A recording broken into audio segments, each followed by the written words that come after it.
পর শরীয়তপুরবাসী তার ক্ষোভ প্রকাশ করে। গত 8 সেপ্টেম্বর শরীয়তপুর সদরে বিক্ষোভ মিছিল, মানববন্ধন ও ওই দিনেই জেলা প্রশাসক বরাবর স্মারকলিপি প্রদান করা হয়। এরপর আমরা শরীয়তপুর জেলার বিভিন্ন রাজনৈতিক সংগঠনের নেতৃবৃন্দ, ছাত্র সংগঠনের নেতৃবৃন্দ ও সামাজিক ব্যক্তিদের নিয়ে গত 12 সেপ্টেম্বর 2025 পৌর মিলনায়তনে একটি সভার আয়োজন করি। সেখান থেকে সর্বসম্মতিক্রমে আমরা গত 24 সেপ্টেম্বর 2025 তারিখে প্রধান উপদেষ্টা বরাবর স্মারকলিপি প্রদান করি এবং নতুন বিভাগ সংক্রান্ত কাজের সাথে সংশ্লিষ্ট সকল মন্ত্রণালয়েও স্মারকলিপি প্রদান করি। সম্মানিত সাংবাদিকবৃন্দ, আপনারা অবগত রয়েছেন, গতকাল আবার নতুন করে জাতীয় পত্রিকাগুলোতে বিভাগ সংক্রান্ত সংবাদ প্রকাশ করা হয় যে মাননীয় প্রধান উপদেষ্টা মহোদয় সফর শেষ হলে আগামী মাসের প্রথম সপ্তাহে নিকার বৈঠকে নতুন বিভাগের ব্যাপারে সিদ্ধান্ত গৃহীত হবে। তাই আমরা গত 28 সেপ্টেম্বর আবার সকল রাজনৈতিক সংগঠনের নেতৃবৃন্দ ও ছাত্র সংগঠনের নেতৃবৃন্দের সাথে বসে আমাদের দাবি আদায়ের লক্ষ্যে আন্দোলনের রোডম্যাপ তৈরি করি। ধারাবাহিকভাবে আমাদের যে কার্যক্রমগুলো চলমান থাকবে,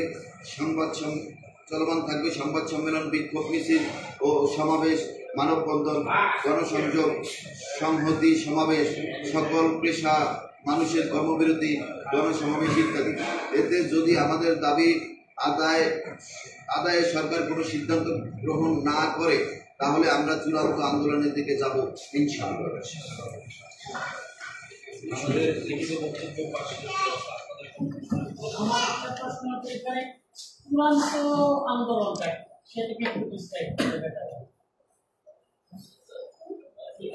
আপনারা বোধহয় জানেন যে আমরা আগামী 5 তারিখে সৈয়দপুরে সমাবেশ, আমরা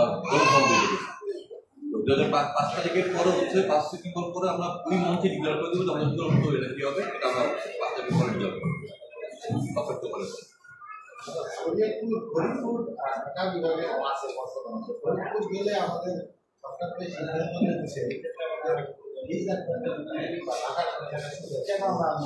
বিভাগ তো ঢাকা বিভাগ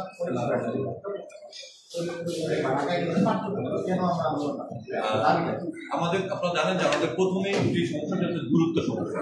ঢাকার সাথে আমাদের বহুমুখী যাতায়াত ব্যবস্থা রয়েছে, যেমন নৌ পরিবহন থেকে শুরু করে নৌ সড়ক এবং রেলপথ কিন্তু আছে আমাদের দায়িত্বে।